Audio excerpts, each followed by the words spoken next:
Operation സിന്ദൂറിൽ സൈന്യത്തെ അഭിനന്ദിച്ച് പ്രതിരോധ മന്ത്രി രാജ്നാഥ് സിംഗ് 9 ഭീകരവാദ കേന്ദ്രങ്ങൾ തകർത്തെന്നും നിരവധി ഭീകരർ കൊല്ലപ്പെട്ടെന്നും രാജ്നാഥ് സിംഗ് പറഞ്ഞു. ഇന്ത്യൻ സൈന്യം സർവ്വസജ്ജമാണെന്നും പ്രതിരോധ മന്ത്രി അറിയിച്ചു.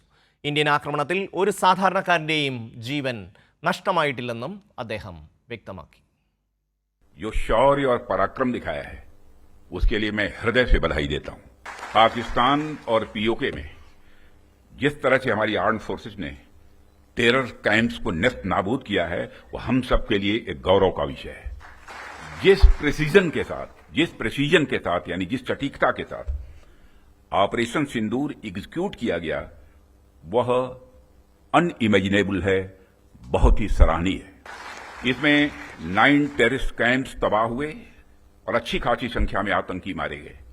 जिस तरह से इस ऑपरेशन को किसी भी इनोसेंट को नुकसान पहुंचाए बिना मिनिमम कोलेटरल डैमेज के साथ अंजाम दिया गया। വിഷ്ണു തലവൂർ ചേരുന്നു ന്യൂസ് ഡെസ്കിൽ നിന്ന്. വിഷ്ണു, ഓപ്പറേഷൻ സിന്ദൂർ അവസാനിച്ചിട്ടില്ല എന്നാണ് പ്രതിരോധ മന്ത്രി പറയുന്നത്. ഇന്നലെ വെളുപ്പിന് പാകിസ്ഥാനിലുണ്ടായ ഇന്ത്യയുടെ തിരിച്ചടി, അതിനുശേഷം ഇന്നിപ്പോൾ പാകിസ്ഥാനിലെ 24 കേന്ദ്രങ്ങളിൽ ഇന്ത്യ ഡ്രോൺ ആക്രമണം നടത്തിയിരിക്കുന്നു. അതിശക്തമായ സ്ഫോടനം പല മേഖലകളിലും ഉണ്ടായിരിക്കുന്നു. അവരുടെ എയർ ഡിഫൻസ് സിസ്റ്റം, ലാഹോറിലെ എയർ ഡിഫൻസ് സിസ്റ്റം തകർന്നു എന്നാണ് വരുന്ന വാർത്തകൾ. എന്തൊക്കെയാണ് ഇന്ന് ഇതുമായി ബന്ധപ്പെട്ട് പ്രതിരോധ മന്ത്രി വ്യക്തമാക്കിയിട്ടുള്ളത്? ഷമി, പ്രതിരോധ മന്ത്രി ഇന്ന് ഇത്തരത്തിൽ സൈന്യത്തെ അഭിനന്ദിച്ചുകൊണ്ടാണ് തൻ്റെ പ്രസംഗം ആരംഭിച്ചത്. അതായത് ഇന്നലത്തെ ഓപ്പറേഷൻ സിന്ദൂർ വിജയമാക്കിയതിൽ സൈന്യത്തിന് എല്ലാവിധ അഭിനന്ദനവും നൽകുന്നു. അതോടൊപ്പം തന്നെ പ്രതിരോധ മന്ത്രി ചൂണ്ടിക്കാട്ടിയത് ഇന്നലെ 9 ഭീകരവാദ കേന്ദ്രങ്ങളിലേക്കാണ് ഒരു ആക്രമണം അല്ലെങ്കിൽ ഇന്ത്യയുടെ ഭാഗത്തുനിന്ന് തിരിച്ചടി ഉണ്ടായത്.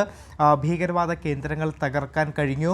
100ഓളം ആളുകൾ അല്ലെങ്കിൽ അതിലധികം ഭീകരരെ വധിക്കാനായിട്ടാണ് ഇന്ത്യൻ സൈന്യത്തിന് കഴിഞ്ഞിട്ടുള്ളത്.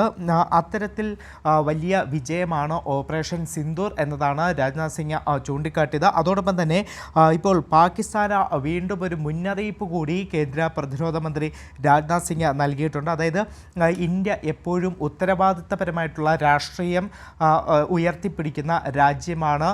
അത്തരത്തിൽ പ്രശ്നങ്ങളിലൊക്കെ തന്നെ സംസാരിച്ച് പ്രശ്നങ്ങൾ പരിഹരിച്ചു പോകുന്ന ഒരു രാജ്യമാണ്. പക്ഷേ ഇന്ത്യയുടെ ക്ഷമ അത് മുതലെടുക്കാൻ ശ്രമിക്കരുത് എന്നതാണ്. അത്തരത്തിൽ ഇന്ത്യയുടെ ക്ഷമ മുതലെടുക്കാൻ ശ്രമിച്ചു കഴിഞ്ഞാൽ അത്തരത്തിൽ ശ്രമിക്കുന്നവർ ഇന്നലെ കണ്ടതുപോലെയുള്ള മറുപടികൾ ഏറ്റുവാങ്ങാൻ തയ്യാറായിട്ട് വേണം. ഇന്ത്യയുടെ ക്ഷമ ഇത്തരത്തിൽ പരീക്ഷിക്കാൻ വരുന്നവർ അത്തരത്തിൽ ഒരു മുന്നറിയിപ്പ് ആ ഒരുക്കം വേണമെന്ന മുന്നറിയിപ്പാണ് രാജ്നാഥ് സിംഗ് നൽകുന്നത്. അതോടൊപ്പം തന്നെ അദ്ദേഹം കൂട്ടിച്ചേർക്കുന്ന മറ്റൊരു കാര്യം, ഭാവിയിലും ഇത്തരം മറുപടി നൽകാൻ ഇന്ത്യൻ സൈന്യം സർവ്വസജ്ജമാണ് എന്നൊരു മുന്നറിയിപ്പ് തന്നെയാണ് ഇപ്പോൾ പാകിസ്ഥാന് നൽകിയിരിക്കുന്നത്. ഷമി.